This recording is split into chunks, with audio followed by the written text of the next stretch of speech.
নমস্কার, ঈশান Bangla prime time খবরে আপনাদের স্বাগত। আপনাদের সঙ্গে রয়েছি আমি সৌভিক। প্রথমেই সংবাদ শিরোনাম।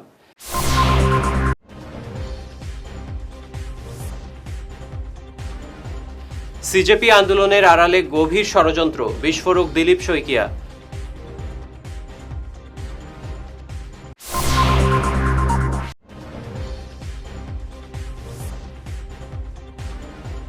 পার্কিং নিয়ে বিবাদের জেরে রণক্ষেত্র শিলচর মেডিকেলে।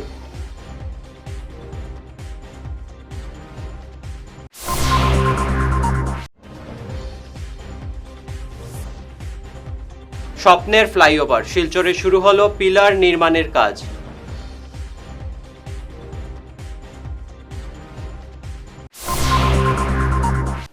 এবারে বিস্তারিত ঈশান বাংলা প্রাইম টাইম খবর। ককরোচ জনতা পার্টির আন্দোলনের নেপথ্য গভীর ষড়যন্ত্রের জাল বুনা হয়েছিল, তবে কেন্দ্র সরকার সময় থাকতে সব বানচাল করে দিয়েছে। আজ হাইলাকান্দিতে অরুণোদয় প্রকল্পের সুবিধা বিতরণী অনুষ্ঠানে যোগ দিয়ে এমন মন্তব্য করেন প্রদেশ বিজেপি সভাপতি দিলীপ শইকিয়া। তিনি বলেন, নিট পরীক্ষা নিয়ে তরুণদের উদ্বেগ স্বাভাবিক হলেও এই আন্দোলনকে ভুল পথে চালনা করা হয়েছে। আন্দোলনের সুযোগ নিয়ে কিছু অসামাজিক উপাদান ও বিরোধী দল প্রধানমন্ত্রীকে কদর্য ভাষায় আক্রমণ করে দেশে অস্থিরতা তৈরির চক্রান্ত করেছিল, যা কেন্দ্র সময় থাকতেই বানচাল করে দিয়েছে। সব ভারতবর্ষত 2000তকৈ অধিক ৰাজনৈতিক দল আছে। CJP এইটো প্ৰথম ছ'চিয়েল মিডিয়াত আৰম্ভ হোৱা এটা আন্দোলনৰ নাম ক'ব গ'লে।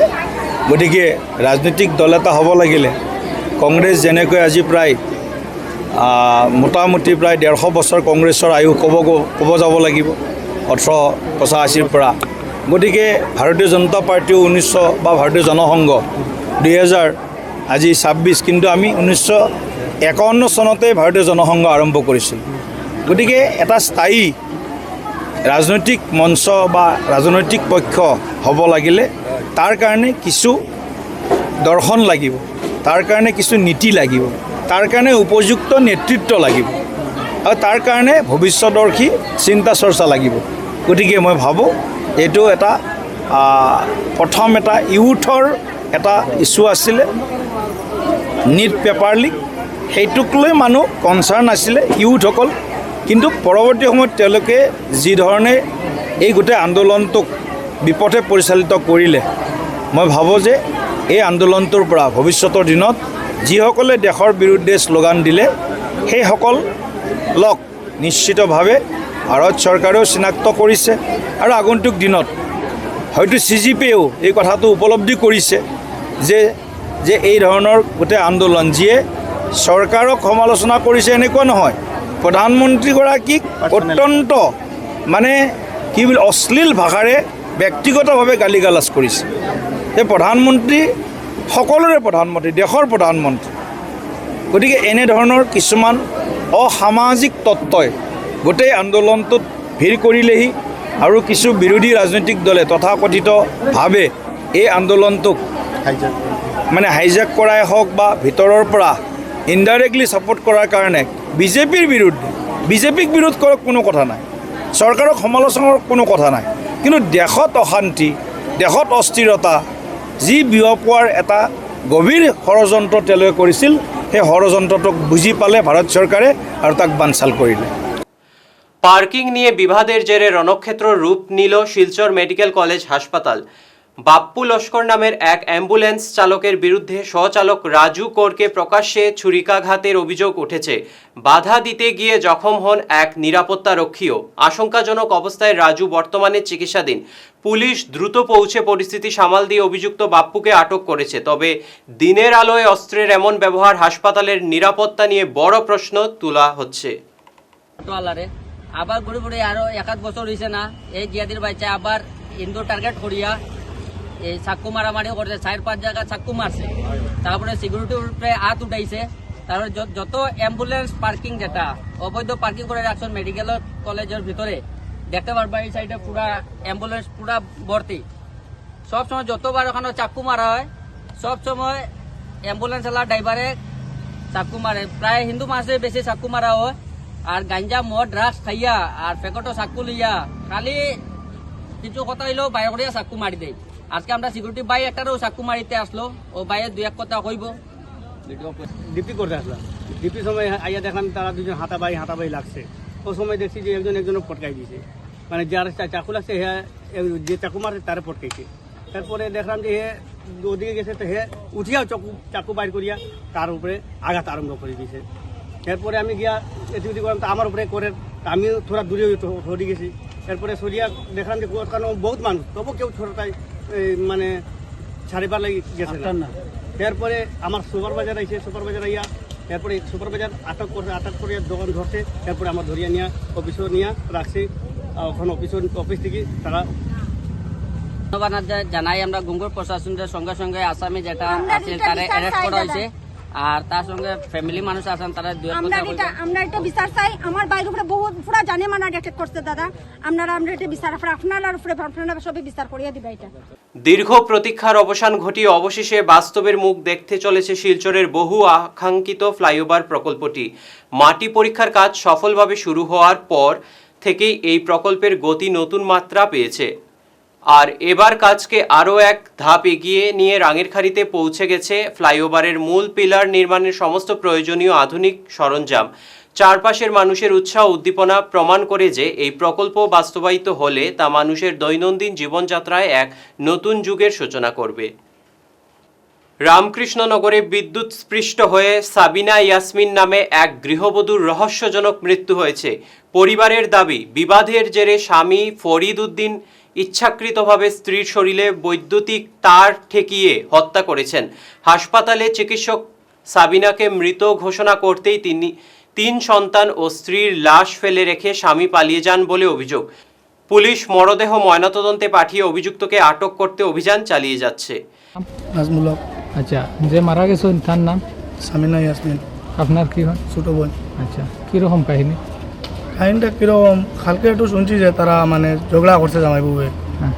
তো ঝগড়া করার পরে আমরা মা খবর পাইয়া যে তাই আমারে ফোন মারছেন, কিতা ঝগড়া শুনলাম। আমরা মারে খুব গালাগালি করছে শেষ পরে তো রাত্রে ফোন মারছেন, ফোন সুইচ অফ, ফোন ঢুকছে না। তো ভাবছি এটাও তো তারা ঝগড়া হয়েছে, কোনো হয়েছে, ঝামেলা হয়েছে, শেষ হয়েছে। ফোন যখন সুইচ অফ কোনো তো খবর পাওয়া যান না। ফোনে 10টার সময় আমার গ্রামের একজনে ফোন মারছে, মারিয়া কইছে তুই কেন? আমি কইছি আমি আনন্দপুর আসলাম, যে তোমরা বোন ওরকম হসপিটাল ফেলাইল, যে তানি না মরা কিছু বোঝা যান না। ও করার সঙ্গে সঙ্গে আমি হসপিটাল আইসে, আইয়া দেখছি যে এখানে মরা। তো মরা যে সময় লইয়া আইছে, তারা অটো দিয়ে লইয়া আইছে, আর আশপাশের দুজন দৌড়াদৌড়ি করিয়া সাথিয়া আনছে। এই হসপিটালের এখানে সামনে আনিয়া আর এখানে রাখিয়া বাকি গেছে তাই জামাই। আমরা ইয়া বইনটি পাইছি এখানে মরা। আচ্ছা, আপনার অনুমান কি? অনুমান তো বইনের পুরা শৈল রক্ত লাগাইল, এটা তো মার্ডারও হয়েছে। কোনো দাদি বা অন্য কিছুতে খাটাকুটি কিছু দেখা যায় না, মুখে মুখে রক্ত আছে, পাও পুরা মানে জ্বলা আছে, কয়েকটা দাগ আছে জ্বলা, মানে এটা কারেন্টের শর্টের মতো লাগছে। আরে নিচে সামান্য বিরতি থাকছে, আর অন্যান্য খবর সঙ্গে থাকুন। আপনার হাসিকে আরও উজ্জ্বল এবং সুন্দর করতে বরাক উপত্যকায় এখন সবচেয়ে উন্নত dental care SR dental studio. আমরা নিয়ে এসেছি সম্পূর্ণ ডিজিটাল ডেন্টাল ইকোসিস্টেম। আমাদের পরিষেবা একাধারে অ্যাডভান্সড, অ্যাকিউরেট এবং অ্যাসিওর্ড। আর আপনার জন্য রয়েছে একটি বিশেষ সুযোগ। আমাদের স্টুডিওতে দাঁতের চেক আপ করানো যাবে সম্পূর্ণ বিনামূল্যে। আপনাদের অনুরোধে আগামী 31শে জুলাই পর্যন্ত এই সময়সীমা বাড়ানো হয়েছে, তাই দেরি না করে আজই চলে আসুন। আমাদের ঠিকানা শিলচর রঙিরখাড়ি পয়েন্ট, এসআর মেট্রোর উপরতলায়। বিস্তারিত জানতে ফোন করুন 8638246619 নম্বরে। এসআর ডেন্টাল স্টুডিও, আধুনিক হাসির নয়া ঠিকানা। ফিরে এলাম ঈশান বাংলা খবরে। পাথারকান্দির রাধাপিয়ারি গোপালপুর গ্রামে 12 দিনের শিশুর নিথর দেহ কুয়ো থেকে উদ্ধারের ঘটনায় তীব্র চাঞ্চল্য ছড়িয়েছে। পরিবারের অচেনা মহিলা ও অপশক্তির হাত থাকার দাবি করলেও স্থানীয়দের সন্দেহ গভীর রহস্যের দিকে। বাজারিছড়া থানার পুলিশ ঘটনাস্থলে পৌঁছে মৃতদেহ উদ্ধার করে ময়নাতদন্তের জন্য পাঠিয়েছে। ঘটনার আসল সত্য জানতে তদন্ত শুরু করেছে পুলিশ। ঘটনা তো রাত্রে 3টা ঘন্টার দিকে আমার বাচ্চাটা খুঁজে পাওয়া যান না। আমার বউকে গিয়ে ডাকিয়া কইছে আমারে যে বাচ্চাটা পাওয়া যান না। কইলাম কই গেছে, কিতা হয়েছে? কইল এরকম খালা বেটি গিয়ে ঘুরে ঘুরে লিগে যায়, গিয়ে নিয়ে কুয়ার দিকে নিয়ে কুয়াত খোলাই দিব। আমরা খুঁজিয়ে পাইয়া না, খুঁজিয়ে গেছে দেখা যায় একবার পাওয়া গেছে। ইমপ্রেশন করার পরে এখন পাওয়া গেছে, তুলিয়ে উঠাই আনা হয়েছে। দাস কয়দিনের বাচ্চা, বয়স কত? 12 দিন হয়েছে। বন্যা কবলিত শিবসাগরে পৌঁছে গভীর রাতে ত্রাণ বিতরণ করলেন বরখলার বিধায়ক কিশোরনাথ। দুর্গতদের হাতে খাদ্য সামগ্রী তুলে দেওয়ার পাশাপাশি তাদের পাশে থাকার আশ্বাস দেন তিনি। এছাড়া বন্যা দুর্গতদের সহায়তায় মুখ্যমন্ত্রীর ত্রাণ তহবিলে 1 লক্ষ টাকার অনুদান দেন বিধায়ক। মানব সেবাকে সর্বোচ্চ কর্তব্য আখ্যা দিয়ে সমাজের সমর্থনদের এগিয়ে আসার আহ্বান জানান তিনি। কাঠিগড়ার কাতিরাইল অন্নপূর্ণা রোডে বিপুলনাথের বসতঘরে একটি বিশাল গুইসাপ ঢুকে পড়ার খবরে এলাকায় চরম চাঞ্চল্য ছড়ায়। শিয়ালটেক বন দপ্তরের বিট অফিসার সাদিক আহমেদ চৌধুরীর নেতৃত্বে একটি দল দ্রুত ঘটনাস্থলে পৌঁছে উদ্ধার অভিযান চালায়।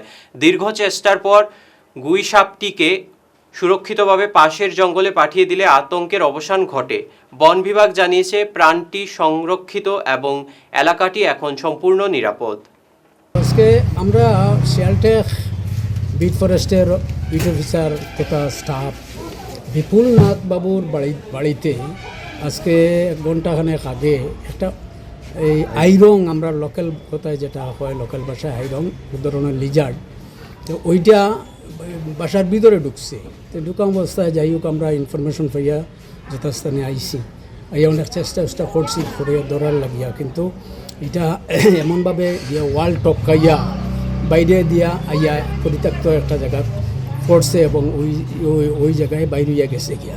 যাই হোক আপাতত আমরা এইটারে দিছি এবং সাথে সাথে মানুষের বা বাসার বাড়ির যে ভিতরে একটা আতঙ্ক আছিল, আতঙ্ক দূর হইছে এবং পরবর্তী যদি কোনো ধরনের এই ধরনের কোনো ইনফরমেশন পাই আমরা ওটাও হইতাম যে আমরা জানাইলে এটারে আমরা রেস্কিউ করিয়া তার গন্তব্যস্থলে অভয়ারণ্যে আমরা ছাড়ানো, বিশেষ করিয়া পাহাড়িয়া অঞ্চল।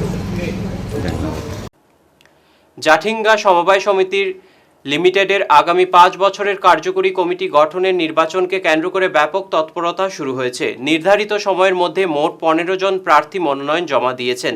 আগামী 10 আগস্ট স্থানীয় সমবায় স্কুল প্রাঙ্গণে ভোট গ্রহণ ও বার্ষিক সাধারণ সভা অনুষ্ঠিত হবে।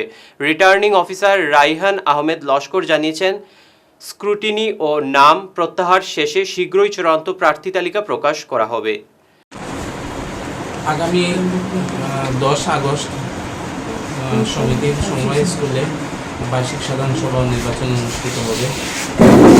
যদি নির্বাচনের প্রয়োজন হয়, আজকে 1 ঘটিকার পর আমরা স্ক্রুটিনি বর্তমানে চলতেছে, স্ক্রুটিনির পরে আমরা ফাইনাল দিয়ে ডিক্লেয়ার দিয়ে দেবো যে নির্বাচন হবে না।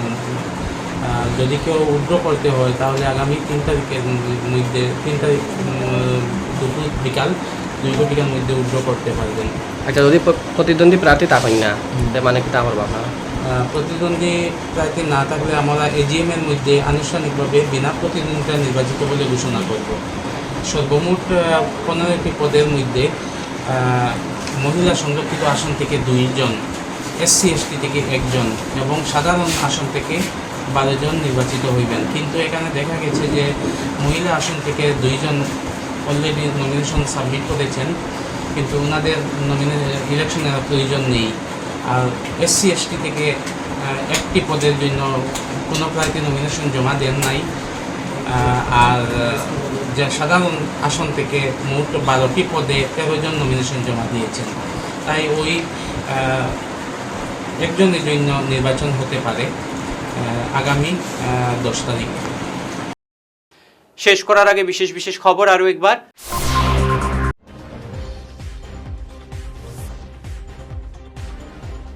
সিজেপি আন্দোলনের আড়ালে গভীর ষড়যন্ত্র, বিস্ফোরক দিলীপ শইকিয়া।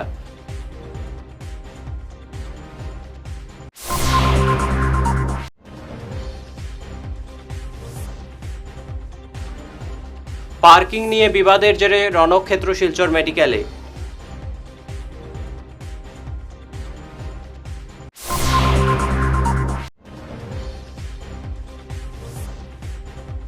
স্বপ্নের ফ্লাইওভার, শিলচরে শুরু হলো পিলার নির্মাণের কাজ।